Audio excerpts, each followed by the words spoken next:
Greetings from the Broadway Lights Diner in Kingston, New York. My name's Eric Francis Coppolino with another edition of Planet Waves TV.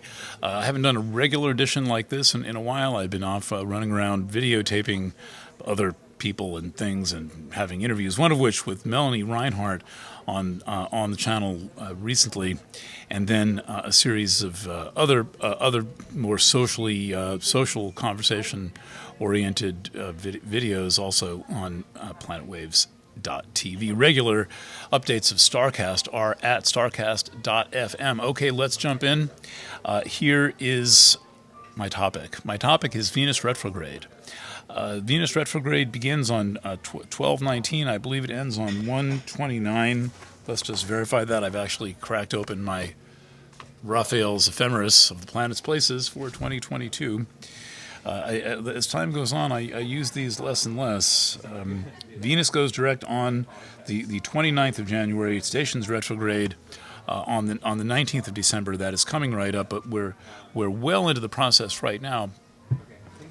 Because Venus has long since been in the degrees where it will be retrograde, and further, right now we're coming up on a conjunction of Venus and Pluto, which is very much the centerpiece of the entire Venus retrograde process.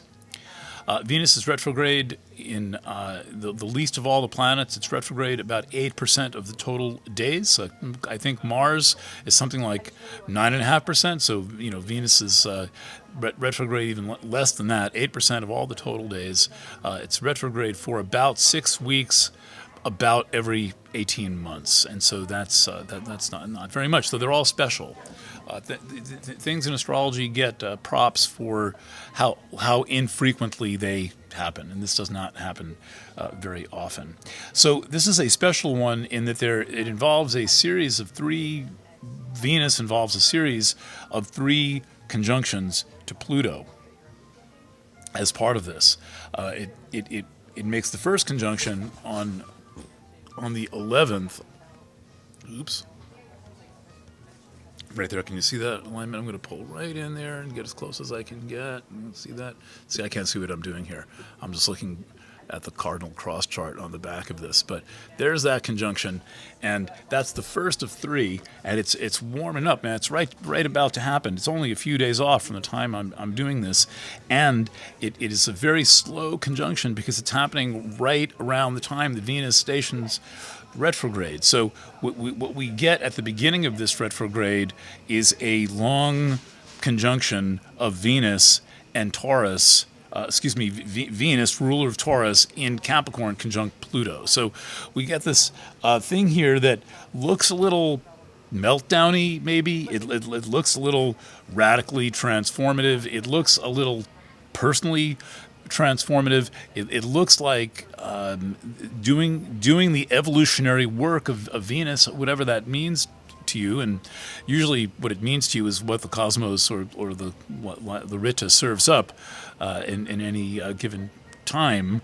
But it's right now serving up something very Plutonic, and that is passionate and it is lusty and physical. Capricorn, Venus, Pluto, it's hormonal, it's physical, it's made of real stuff. But what we're seeing more and more is that we're living increasingly in a virtual world where human interaction, human contact is all being driven apart. All this distancing has nothing to do with keeping people healthy. It does not work. It is not true. It is ridiculous to put little barriers between the booths and in diners or convenience stores where you might sit at the table will no more stop the circulation of air than it will stop the circulation of smoke. Do an experiment. Light up some incense on one table and see if you can smell it at the next table. If you can, the air is moving. It always does. We all breathe. There's some people over at the next booth. I am breathing some of the air, not the next one down. That they're breathing. Okay. But, I'm the kind of guy who takes my dogs under the covers and breathes their air. We're all sharing the same air like fish share the same water. Okay, I've made my point on that one. So the Venus-Pluto connection here is that Pluto has got a kind of a death flavor to it, and Venus is very much a life flavor, and so we get this scorpionic blend of Venus and this potency of Pluto that is going to transform whatever it is that Venus represents for you, and you get to have a lot of say in how that transformation happens if you participate in it willingly and consciously. But this is definitely not sweetness and starlight. It is the other kind of Venus. It is the depth and the emotionalism and the profound feelings and the sense of urgency and of necessity that we are dealing with in our times right now. And one of the casualties of the times we're in that is not, in my view, collateral damage, but one of the casualties is sexuality, sexual feelings. We're being told the body is dirty. We're being told that we're supposed to have sex with masks on. And there are people who want people to not talk when they're eating. This is the newest hygiene theater, is to make people eat in silence like monks because they don't have a mask on. Because if you talk, no. This is purely to drive people apart, and what Pluto Venus is about is feeling your need to be together, to connect, to fuck, to eat pussy and cunt, to allow yourself to enter situations that transform you radically in some way. So that's the nature of this whole Venus retrograde, and we get this extended period of time, weeks, where Venus and Pluto are in quite a close conjunction. Let me just dip into the 2021 Raphaels, which I've hardly used. I'm so dependent on computers, but I love these little books that you can only get from England. So, for example, in December, Venus is within 1 degree of Pluto much of the month, clear through the end of the year, starting about now, clear through the end of the year, and then in January, Venus doesn't retrograde out of orb of Pluto until I would say by the first week of January. That's a long time to hold a conjunction for an inner planet, and also the nature of the retrograde imbues the planet involved with that quality for the whole next cycle. So we are in a cycle where there's going to be a lot of plutonic energy around Venus, and that means a lot of personal, emotional, sexual transformation.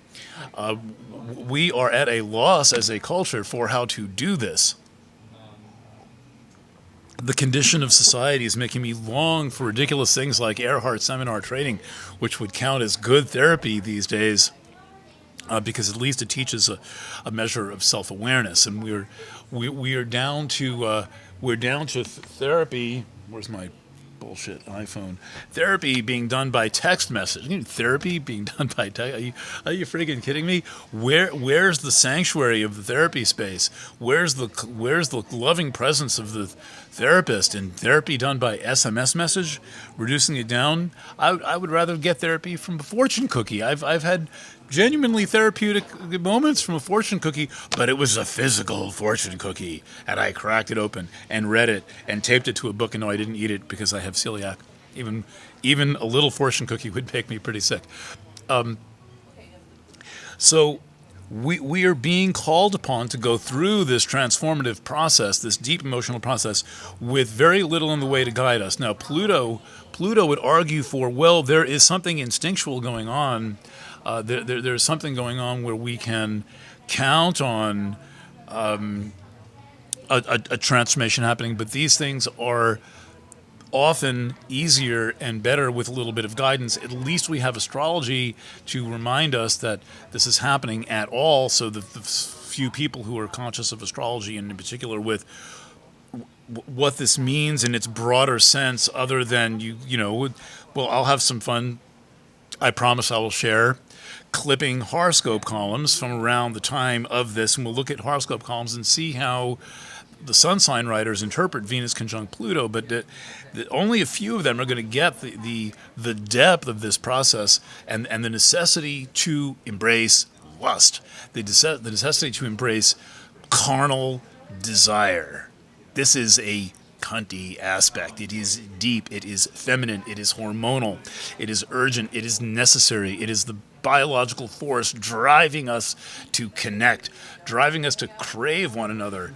Really, and there's only so much internet that anybody can stand unless you think you're going to live the rest of your life in a climate-controlled thing, and you can take advantage of not having to have relationships, because who's going to be able to have kids, and you can be completely relieved of it and just live inside your Oculus or the metaverse and, essentially live in second life, basically, is what we're talking about.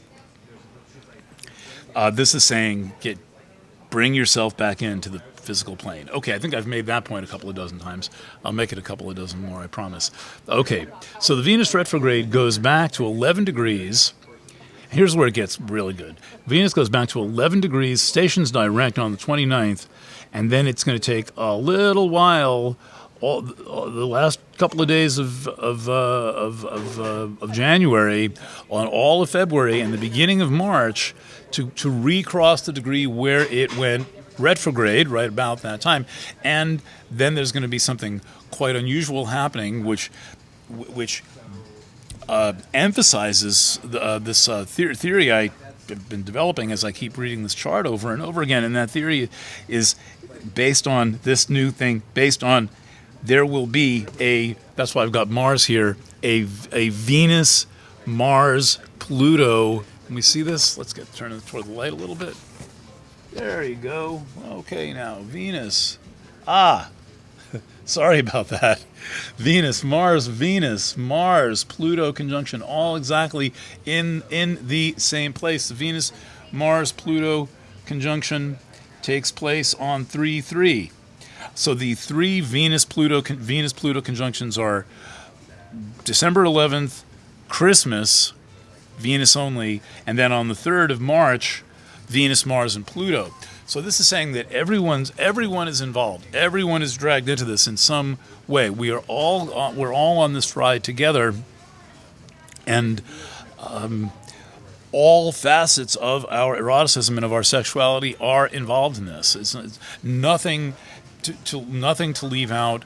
Now there is no segmenting and fragmenting society. I live next to an LGBTQIA whatever B P thing, one of those places, and on the streets in front of it, on the sidewalk, rather, in the crosswalk in front of the place, there's the blue and the orange, the pink, the yellow, all these different things that are supposedly different.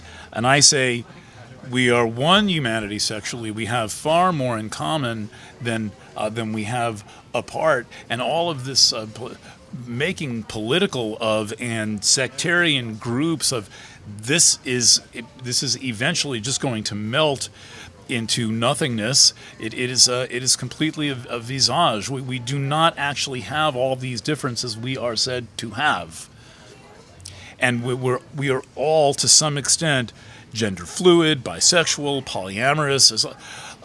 I don't know anyone who doesn't have some experience of this. So you can't just say, well, pure heterodoxy. That's creepy middle-aged white male. You guys stay over there. No, we are trans people. We're all going to stay over here. And then the trans exclusionary radical feminists, TERFs, they're going to stay there because they go there, they're going to get rocks thrown at them. And the TERFs, how do the TERFs feel about the creepy middle-aged white guys? And then what about the nubile? Fucking crock of shit this is, man. This is based on absolutely nothing in nature, nothing that I can document, saying it don't make it so. And the meltdown of this can come for anyone who wants it with these series of Venus-Pluto conjunctions, which are all working toward Venus-Pluto-Mars conjunct on March 3rd. So even though that's happening in the future, it's happening now because it's part of the whole destiny of this aspect pattern. And notably, while this is going on, and this is another exciting thing, I'll use my New York lottery ruler. Just pick some lucky numbers. I should be good at this. I'm an astrologer. The Venus-Pluto thing, draw this in pencil, it won't be so visible, but you still can see it. The Venus-Pluto thing is square Eris. And now Eris is one of the things that is, oopsie, let's go the other way. Eris is one of these things that is driving all of this psychic chaos that we're in the middle of. Eris is the thing that is allowing what we call the mass media to shape our consciousness and to transform us and in a sense to soften us up to be consumed as subjects by the technocracy, by this digital realm that we have found ourselves slowly being seduced into over the years. And the squares to Eris, which include a square by Mars to Eris in Aries, that's going to happen. That'll happen, I reckon, in late February. Oh, well, we go there. There it is. I've added that square to Mars. See that Eris square Mars? If you study astrology with me, the first thing I'm going to do is ask if you have a printer, because I think we have to be using these print, hard copy, handmade, very nice charts. We take ownership. We're not just looking at data on a screen. We need to make the thing, take possession and take ownership of the astrology that we do, because it is our astrology. These are our books that we're writing. These are our symbols that we're interpreting. They are not subject to any form of shaping or sculpting by the digital realm. And so that's the reason why I tend to very strongly use all my own charts or making these computer charts totally my own. Okay, so that's what I'm seeing going on in this process. One thing that can happen under Venus retrograde is that prior relationships show back up, and I will assume that is for some form of soul retrieval, healing, completing the karmic circle. These can be very passionate liaisons. They can be strange liaisons. They can be unexpected. People can appear just out of nowhere from years in the past, long lost loves and high school sweethearts and all of that. And you have to find out, as T.S. Eliot said, do not ask, what is it? Let us go and make our visit. And so we are on the way to making our visit to this Venus retrograde. Please tune in to planetwaves.fm Fridays at 10 o'clock. I'm planning to keep those going through the annual edition season. And as you know, I am working on the Tune In 2022 readings. Let's just flash that. Kate, would you please flash that ad on the screen for a couple of seconds now? Look for that on planetwaves.net and every place else. And buy that thing down here and get some absolutely incredible astrology, lots and lots of it, and support the good work that me and my peers and colleagues do at planetwaves.net. All right, stay sane. Write to me if you want. EFC@ericfrancis.com. I'll watch that inbox now that I've announced it. EFC@ericfrancis.com. That's all I got to say for this minute. Thank you. Bye for now.